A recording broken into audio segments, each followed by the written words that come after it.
નમસ્કાર દર્શક મિત્રો, હું છું ભાસ્કર અક્ષિતા. તમે જોઈ રહ્યા છો લોકસામના ન્યૂઝ. તો જોઈએ આજના સમાચાર.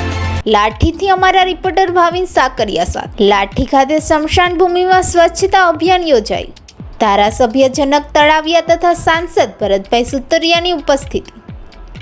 સ્વચ્છતા એ સેવા અને સમાજ પ્રત્યેની જવાબદારીના ભાવને વધુ મજબૂત બનાવવાના ઉદ્દેશ્ય સાથે લાઠી શહેર ખાતે ધારાસભ્ય જનકભાઈ તળાવિયાની ઉપસ્થિતિમાં વિશાળ સ્વચ્છતા અભિયાન કાર્યક્રમ યોજાયો. કાર્યક્રમ અંતર્ગત લાઠી શહેરના સ્મશાન વિસ્તારની સાફ સફાઈ કરવામાં આવી હતી અને સ્વચ્છ પર્યાવરણ તેમજ સ્વસ્થ સમાજના નિર્માણ માટે જનજાગૃતિનો સંદેશ આપવામાં આવ્યો હતો. આ પ્રસંગે ધારાસભ્ય જનકભાઈ તળાવિયાએ જણાવ્યું હતું કે સ્વચ્છતા માત્ર સરકારની જવાબદારી નથી, પરંતુ દરેક નાગરિકનું કર્તવ્ય છે. સમાજના દરેક વ્યક્તિએ પોતાના આસપાસના વિસ્તારને સ્વચ્છ રાખવા માટે સંકલ્પબદ્ધ થવું જોઈએ. સ્વચ્છ અને સ્વસ્થ વાતાવરણ દ્વારા સારા સમાજનું નિર્માણ શક્ય બને. તેમણે જણાવ્યું હતું કે સ્મશાન જેવી જાહેર જગ્યાઓની નિયમિત સફાઈ અને જાળવણી થવી અત્યંત જરૂરી છે, જેથી ત્યાં આવનારા લોકોને સ્વચ્છ અને સુવિધાસભર વાતાવરણ મળી રહે. કાર્યક્રમ દરમિયાન ધારાસભ્ય સહિત ભાજપના આગેવાન, કાર્યકર્તાઓ તેમજ સ્થાનિક આગેવાનોએ સ્વયં સફાઈ કામગીરીમાં જોડાઈ શ્રમદાન કર્યું હતું.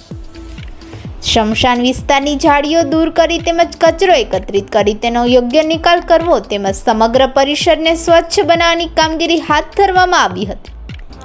આ સ્વચ્છતા અભિયાનમાં જિલ્લા ભાજપના આગેવાનો, શહેર ભાજપ પ્રમુખ, શહેર ભાજપ મહામંત્રી, નગરપાલિકા પ્રમુખ, શહેર સંગઠનના હોદ્દેદારો, ભાજપના કાર્યકર્તાઓ તેમજ મોટી સંખ્યામાં આગેવાનો તેમજ સ્થાનિક નાગરિકો ઉપસ્થિત રહ્યા હતા.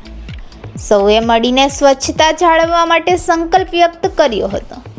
કાર્યક્રમના અંતે ઉપસ્થિત મહાનુભાવોએ સ્વચ્છ ભારત નિર્માણ માટે સતત આવા જનહિતલક્ષી કાર્યક્રમો યોજવાની પ્રતિબદ્ધતા વ્યક્ત કરી હતી.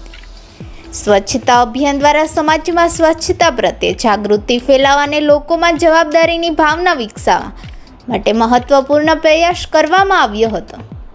આ સમગ્ર કાર્યક્રમ સફળતાપૂર્વક સંપન્ન થતા લાઠી શહેરમાં સ્વચ્છતા અને પર્યાવરણ સંરક્ષણ અંગે સકારાત્મક